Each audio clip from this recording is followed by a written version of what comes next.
Hello दोस्तों, आपका स्वागत है मेरे YouTube चैनल ज्ञान सागर में, जहां पर हम आपके लिए सी-टेट के एक महत्वपूर्ण क्वेश्चन ढूंढ कर लाए हैं जो आपके लिए बहुत ही ज़्यादा हेल्पफुल होंगे आगे आने वाले सी-टेट एग्ज़ाम में।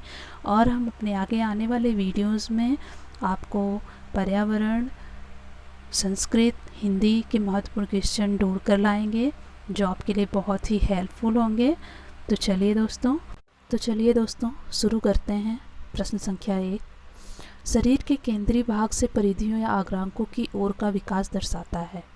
ऑप्शन ए है विकर्णीय विकास के सिद्धांतों को, ऑप्शन बी विकेंद्रीय विकास के सिद्धांतों को, ऑप्शन सी मध्य वायु विकास के सिद्धांतों को और ऑप्शन डी है सोपानी विकास के सिद्धांतों को। तो इसका उत्तर क्या होगा? ऑप्शन नंबर सी, मध्य वायु विकास के सिद्धांतों को। प्रश्न संख्या 2 की ओर चलते हैं। स्कूल बच्चों के समाजीकरण की एक ऐसी संस्था है जहां ए है प्रमुख स्थान स्कूली बच्चों का होता है, बी प्रमुख स्थान स्कूल की दिनचर्या का होता है, सी प्रमुख स्थान स्कूल की गतिविधियों का होता है और डी प्रमुख स्थान स्कूल के शिक्षकों का होता है। तो इसका ऑप्शन नंबर कौन सा रहेगा सही? ए, प्रमुख स्थान स्कूली बच्चों का होता है। स्कूल बच्चों के समाजीकरण की एक ऐसी संस्था होती है जहां प्रमुख स्थान स्कूली बच्चों का होता है, क्योंकि कक्षा के अंदर और बाहर शिक्षकों को अपने छात्रों के प्रति अपनी जिम्मेदारियों में सक्षम होना चाहिए। कक्षा के अंदर और बाहर एक महत्वपूर्ण शिक्षक की भूमिका छात्रों को मार्गदर्शन और परामर्श दर्शन प्रदान करते हैं। ओके, प्रश्न संख्या 3 की ओर चलते हैं। जब आप एक शिक्षक समूह से जुड़ जाते हैं और अपने समूह के अन्य लोगों की तरह पोशाक धारण करने लगते हैं तो आप प्रदर्शन कर रहे होते हैं। किसका? ए समूह की पहचान का, बी समूह आज्ञाकारिता का, सी समूह निर्देश अनुपालन का और डी समूह की अनुरूपता का। तो इसका सीधा सीधा उत्तर होगा डी, समूह की अनुरूपता का। ठीक है। प्रोफेसर मर्टन, अनुकूलन की योजना का एक रूप समूह की अनुरूपता है। प्रोफेसर मर्टन के अनुसार अनुकूलन की योजना का एक रूप समूह की अनुरूपता है जिसमें व्यक्ति सांस्कृतिक लक्ष्यों और उनसे प्राप्त करने वाले संस्थागत साधनों, नियमोचारों दोनों को स्वीकार करता है। अनुरूपता को केवल उपज के रूप में परिभाषित किया जा सकता है। ओके, तो प्रश्न संख्या 4 की ओर चलते हैं। किसी वस्तु के स्थायित्व की अवधारणा पियाजे के विकास के चरण में प्राप्त हो जाती है। किस चरण में प्राप्त हो जाती है? ए संवेदीगामक, बी पूर्व परिचालन, सी मूर्त परिचालन और डी औपचारिक परिचालन। तो इसका आंसर क्या होगा? इसका आंसर क्या होगा? इसका आंसर होगा ए। इसका आंसर क्या होगा? ए, संवेदीगामक। किसी वस्तु के स्थायित्व की अवधारणा पियाजे के विकास संवेदी चरण से प्राप्त हो जाती है। प्रश्न संख्या 5, व्यक्तिगत शिक्षा कार्यक्रम की योजना के संदर्भ में बनाई जाती है। ए विशेष शिक्षा कार्यक्रम, बी बाल केंद्रीय शिक्षा कार्यक्रम, सी मुक्त विद्यालय शिक्षा कार्यक्रम और डी ई अधिगम शिक्षा कार्यक्रम। तो इसका आंसर क्या होगा? ऑप्शन नंबर बी, बाल केंद्रित शिक्षा कार्यक्रम। प्रश्न संख्या 6, महीनों की आयु के बीच अधिकांश बच्चे शब्दों को मिलाकर छोटे छोटे वाक्यों में बोलना शुरू कर देते हैं। कितने महीने से और कितने महीने के बीच? ए है 12 से 18, बी 18 से 24, सी 24 से 30 और डी 30 से 36। तो ऑप्शन नंबर ए इसमें सही होगा। 12 से 18 वर्ष की उम्र में बच्चे क्या करते हैं? आयु के बीच में अधिकांश बच्चे शब्दों को मिलाकर छोटे छोटे वाक्यों में बोलना शुरू कर देते हैं। बुद्धि व मानसिक शक्ति है। चलिए बुद्धिलब्धि वाले क्वेश्चन की ओर चलते हैं। प्रश्न संख्या 7 है, बुद्धिलब्धि या आईक्यू की अवधारणा दी गई थी। तो बुद्धिलब्धि या आईक्यू की अवधारणा के बारे में तो आप लोगों ने बहुत पढ़ा होगा, आपके बीएड के क्लासेस में पढ़ाया गया होगा। ऐसे आपने जो सिद्धांत पढ़े होंगे उसमें दिया गया होगा कि अलग अलग लोगों के, गैल्टन के, बीने के, स्टर्न के, टर्मन के, सबके अलग अलग सिद्धांत दिए गए। तो किसके सिद्धांत में बुद्धिलब्धि और आईक्यू की अवधारणा दी गई थी? तो इसका आंसर क्या होगा? बीने के सिद्धांत में। किसके सिद्धांत में? बीने के सिद्धांत में आईक्यू की अवधारणा दी गई थी। तो बीने के अनुसार बुद्धि वह मानसिक शक्ति है जो वस्तुओं एवं तथ्यों को समझने, उनमें आपसी संबंध खोजने तथा तर्कपूर्ण ज्ञान प्राप्त करने में सहायक होती है। अल्फ्रेड बीने एक फ्रांसीसी मनोवैज्ञानिक थे जिन्होंने पहले बुद्धिलब्धि की खोज की थी। बीने ने सबसे पहले बुद्धिलब्ध की खोज की थी और ये फ्रांसीसी मनोवैज्ञानिक थे। चलिए प्रश्न संख्या 8 की ओर चलते हैं। सृजनात्मकता को डैश की अवधारणा से संबंधित माना जाता है। ए द्रव बौद्धिकता, बी रवादार बौद्धिकता, सी अभिश्रित सोच और डी क्या है विविध सोच। तो इसका आंसर क्या होगा ऑप्शन नंबर डी विविध सोच। ठीक है, तो सृजनात्मकता को विविध सोच की अवधारणा से संबंधित माना जाता है क्योंकि इसका लक्ष्य कम समय में किसी विषय के बारे में कई अलग अलग विचार उत्पन्न करना है। इसमें विषय के विभिन्न पहलुओं के बारे में जानकारी हासिल करने के लिए किसी विषय को उसके विभिन्न घटक भागों में तोड़ना शामिल है। ओके, प्रश्न संख्या 9 की ओर चलते हैं। किसी भाषा की स्वीकृति ध्वनि संयोजनों को इसके नियमों के अंतर्गत बताया जाता है। तो ए है ध्वनि संबंधी, बी व्याकरणिक, सी वाक्यात्मक और डी विभक्ति विषयक। तो इसका आंसर क्या होगा ऑप्शन नंबर ए ध्वनि संबंधी। किसी भाषा की स्वीकृत ध्वनि संयोजनों को इसके ध्वनि संबंधी नियमों के अंतर्गत बताया जाता है। चलिए प्रश्न संख्या 10 की ओर चलते हैं। जब सोचने की प्रक्रिया किसी भाषा द्वारा प्रभावित होती है तो ऐसी स्थिति को क्या कहते हैं? जब सोचने की प्रक्रिया किसी भाषा द्वारा प्रभावित होती है तो ऐसी स्थिति को कहते हैं, क्या कहते हैं? संस्कृति प्रभावित, भाषा निर्धारित, संज्ञानात्मक पक्ष या सामाजिक भाषाई। तो इसका आंसर क्या होगा ऑप्शन नंबर बी भाषा निर्धारित। जब सोचने की प्रक्रिया किसी भाषा द्वारा प्रभावित होती है तो ऐसी स्थिति को भाषा निर्धारित करते हैं। भाषा को सीधे तौर पर उस समूह से प्रभावित करता है जिस तरह दुनिया के बारे में सोचते हैं और देखते हैं। ओके, चलिए प्रश्न संख्या 11 की ओर चलते हैं। अपने अनुभवों व लक्षणों के आधार पर उपकरणों में खराबी के कारण की परिकल्पना का परीक्षण कर रवि उपकरणों की मरम्मत करता है। तो अंतर्दृष्टि द्वारा, बी कलन विधि द्वारा, सी मानसिक दृढ़ता का और डी है अनुमानी विधि का। तो इसका आंसर क्या होगा डी अनुमानी विधि का। अपने अनुभवों और लक्षणों के आधार पर उपकरणों में खराबी के कारण की परिकल्पना का परीक्षण कर रवि उपकरणों की मरम्मत करता है। वह अनुगामी विधि या अनुभव पर आधारित विधि का उपयोग करता है। ओके, चलिए प्रश्न संख्या 12 की ओर चलते हैं।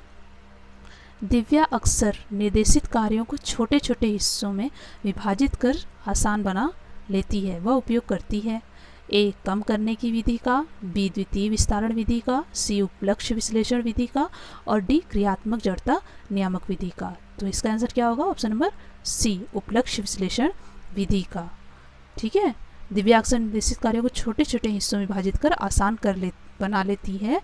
वह उपलक्ष्य विश्लेषण विधि का उपयोग करती है। प्रश्न संख्या 13।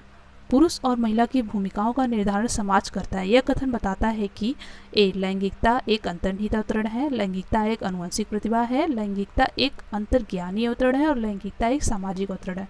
तो इसका सीधा सीधा आंसर है लैंगिकता एक अंतर्ज्ञानी अवतरण है। प्रश्न संख्या 14। प्रश्न संख्या 14 क्या है?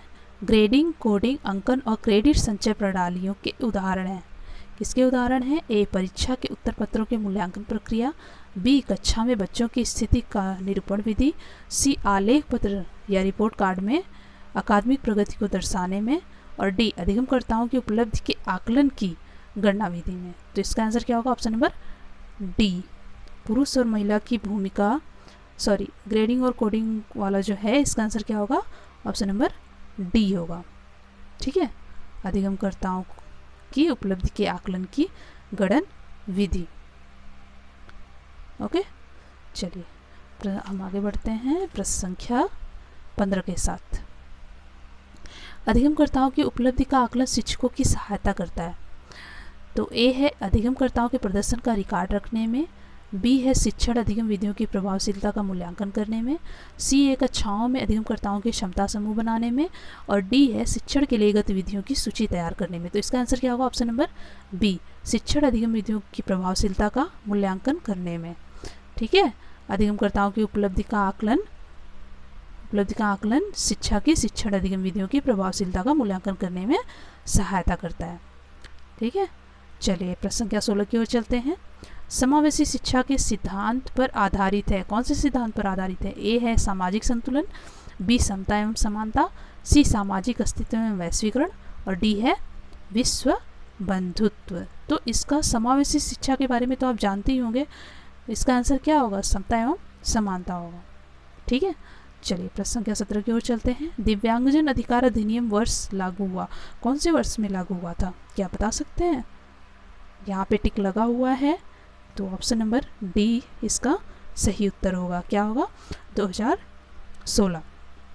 तो दिव्यांगजन अधिकार अधिनियम वर्ष 2016 में पारित किया गया था, लेकिन यह विधेयक मौजूदा PWD अधिनियम 1995 की जगह लेगा, जिसे 21 वर्ष पहले लागू किया गया था। राज्यसभा में भी 2016 में पारित किया गया था। चलिए प्रश्न संख्या 18 की ओर चलते हैं। व्यक्तिगत विविधताओं वाले बच्चों को पढ़ाने के लिए ऐसे विद्यालय होने चाहिए जहां शिक्षक व्यक्तिगत विविधताओं के आधार पर वर्गीकृत की गई कक्षाओं के विभिन्न वर्गों को पढ़ा सके। बी, विविध अधिगम आवश्यकताओं के अनुसार विभिन्न शिक्षण अधिगम प्रविधियों का प्रयोग करने में ही शिक्षित हो। और सी है, विशिष्ट व्यक्तिगत विविधताओं वाले बच्चों को पढ़ाने के लिए प्रशिक्षित हो। डी, बच्चों को समरूप अधिगमकर्ता बनाने में प्रशिक्षित हो। तो इसका आंसर क्या होगा? ऑप्शन नंबर बी, विविध अधिगम आवश्यकताओं के अनुसार विभिन्न शिक्षण अधिगम प्रविधियों का प्रयोग करने में शिक्षित हो। व्यक्तिगत विविधताओं वाले बच्चों को पढ़ाने के लिए ऐसे विद्यालय होने चाहिए। कैसे विद्यालय होने चाहिए? जो विविध अधिगम आवश्यकताओं के अनुसार विभिन्न शिक्षण अधिगम प्रविधियों का प्रयोग करने में शिक्षित हो। ओके, चलिए प्रश्न संख्या 19 की ओर चलते हैं। निःशुल्क एवं अनिवार्य बाल शिक्षा अधिकार अधिनियम 2009 दिव्यांग बच्चों की निःशुल्क शिक्षा के अधिकारों को सुनिश्चित करता है।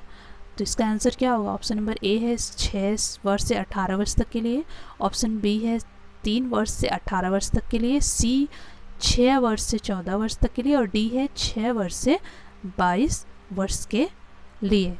तो इसका आंसर क्या होगा? ऑप्शन नंबर ए, 6 वर्ष से 18 वर्ष तक के लिए निःशुल्क एवं अनिवार्य बाल शिक्षा अधिकार अधिनियम 2009 दिव्यांग बच्चों की निःशुल्क शिक्षा अधिकारों को सुनिश्चित करता है। ठीक है, चलिए आगे बढ़ते हैं। प्रश्न संख्या 20 की ओर। विविध अधिगमकर्ताओं के लिए सुगम्य स्वरूपों में शिक्षण अधिगम सामग्रियां प्रदान करने का तात्पर्य है। किससे है तात्पर्य? ए, सार्वभौमिक समावेशी शिक्षा के नैतिक विचार, बी, शिक्षण व्यावसायिकता की सार्वभौमिक संहिता, सी, शिक्षण के सार्वभौमिक मानववादी दृष्टिकोण, और डी, अधिगम की सार्वभौमिक संरचना। तो इसका आंसर क्या होगा? यहाँ पे टिक लगा हुआ है, डी, अधिगम की सार्वभौमिक संरचना। ठीक है, निःशुल्क एवं अनिवार्य बाल शिक्षा अधिकार अधिनियम, ये है, इसका आंसर है विविध अधिगमकर्ताओं के लिए सुगम स्वरूपों में शिक्षण अधिगम सामग्रियां प्रदान करने का तात्पर्य किससे है? अधिगम की सार्वभौमिक संरचना से है। ठीक है, चलिए प्रश्न संख्या 21 की ओर चलते हैं।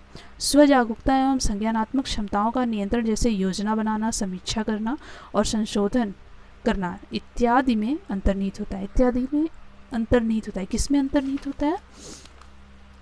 केंद्रीकरण, संज्ञान बोध, संज्ञान और समायोजन। तो इसका आंसर क्या होगा? ऑप्शन नंबर बी, संज्ञान बोध।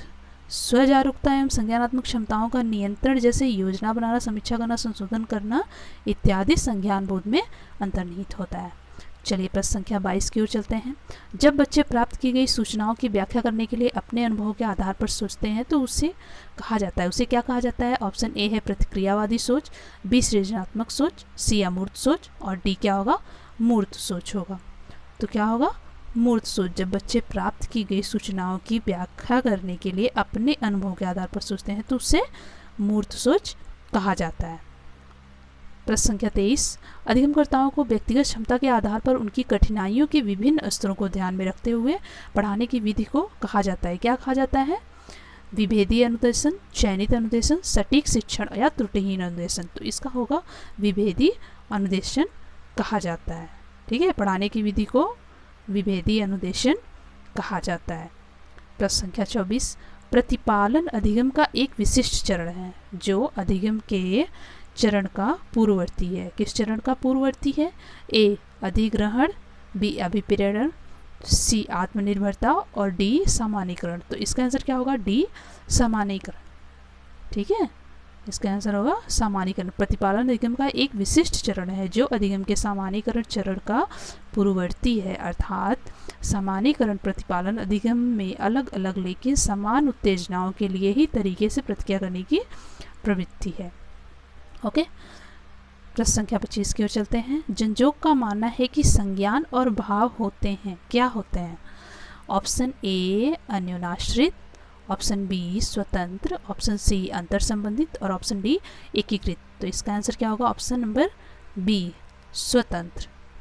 क्या होगा? स्वतंत्र होते हैं। जनजोग का मानना है कि संज्ञान और भाव स्वतंत्र होते हैं।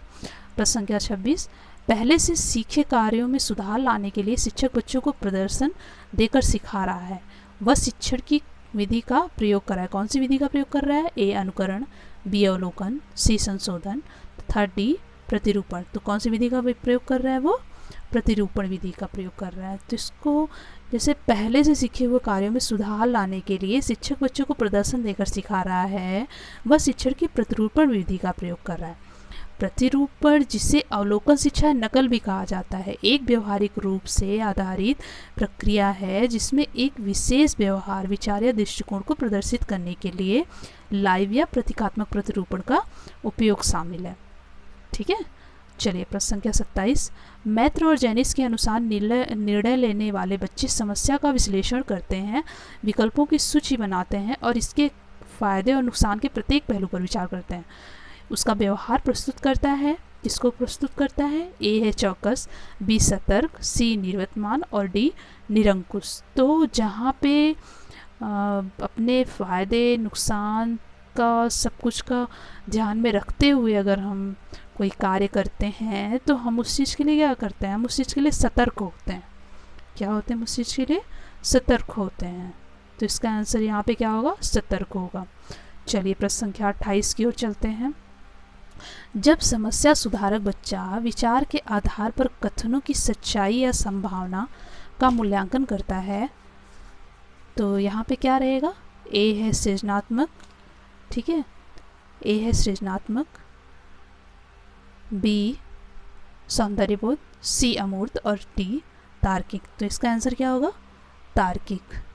इसका आंसर क्या होगा? तार्किक। एक समस्या सुधारक बच्चा तार्किक विचार के आधार पर कथनों की सच्चाई या संभावना का मूल्यांकन करता है।